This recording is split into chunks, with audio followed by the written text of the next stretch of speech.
cabdisalaan maxamuud shire waa wiil dhalinyaro ah oo arag gala oo ku nool magaalada Kismaayo waxa uu kamid yahay wariyaasha ka howlgala idaacadda dowlad goboleedka Jubbaland ee Radio Kismaayo oo uu ku soo biiray 3 toddobaad ka hor. cabdisalaan waxa uu weligii jeclaa inuu ka mid noqdo wariyaasha Soomaaliyeed ee ka howlgala warbaahinta dalka si uu uga hadlo dadka qaba baahiyaha gaarka ah bulshada Soomaaliyeedna uu u dareensiyo waxyaabaha ay u baahan yihiin dadka naafada ah. waxa uu idaacadda ku leeyahay barnaamij toddobaadla oo loogu magac daray Rajiside ka oo ka hadla arrimaha dadka naafada ah.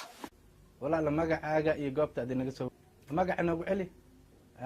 saacid barnaamijka ma la socotay. barnaamijkiisu waxa uu xoog saaraa sidii dadka naafada ay wax u baran lahaayeen sida dadka caadiga ah ku dhiirigelinta inay shaqeeyaan oo dadka baahiyaha gaarka ah qaba ay cid kale wax ka sugin iyo in bulshada Soomaaliyeed ay tixgeliso dadka naafada. cabdisalaan ayaa iiga warramay waxa ku dhaliyay inuu barnaamijkan sameeyo. qofka hadaadu aqoon yahay qofka mu arkan inuu wax qabsan karo dadkaas ayagan in aan u noqdo ayaga afkooda ku hadlo ayaga aan soo saaro banaanka soo dhiga rajo. cabdisalaan maxamuud shire waxa uu waxbarashadiisa dugsiga hoose iyo dhexe uu ku qaatay xiriyaha qaxootiga Dadaab ee dalka Kenya halka waxbarashadiisa dugsiga sare uu ku qaatay gudaha dalka Kenya. wiilkan dhalinyarada ah waxa sida dadka caadiga ah u isticmaala baraha bulshada sida WhatsApp, Facebook, YouTube mana ahan midaasi wax ku adag.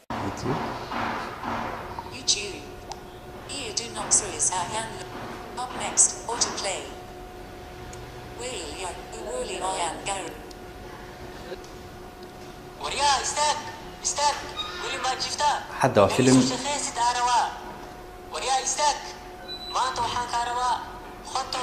حتى حلص على فيلم لكن تصالح وحنفع إن نقاط كسوين أو كلا وحيابا أو كلا ماشي أنا أقول نتعاون يا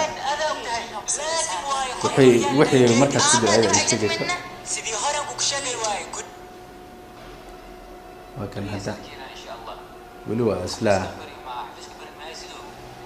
أسلا فيلم وأرن عجيب أو كوير جيجنا الصومالية إن أي استعمالان كنا فدا ألدان عصري هذا لكن وحن أملينا قفل بق اسكت وحن إن استعمال كره هذا تصالح أنا أقول وحايف يفضي إن استعماله طبعا وحن قف وحبرتي إن وحن أرجينا ذاتك أنا أقول لما أما فدا إن أي وحبرتان إن شاء الله تصالح هذا أنا أقول مركا أن جوبت شقة أنجوجو أما حافظ أنجوجو أما مجال أكل أنجوجو سحبتي ضرنتي وجر تقات قار إلى يابا أو ده عبدالسلام محقوريسا محسمينيسا ما أنا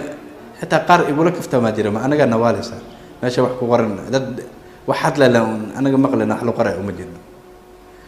لكن نسيبناك قفك مركي أن كان أدعي أو كلا أما عن تصو هذا أنا جو واحد قرايو أما فرنتي اللي إيسا قرأ أو كلا عن تصو قفك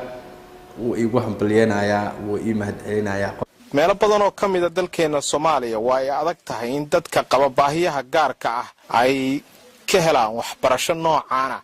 maadaama dalku uu galay burbur muddo dheer qaatay taas oo ay adag tahay in dadka qaba baahiyaha gaarka ay helaan goobo rasmi ah oo ay wax ku bartaan.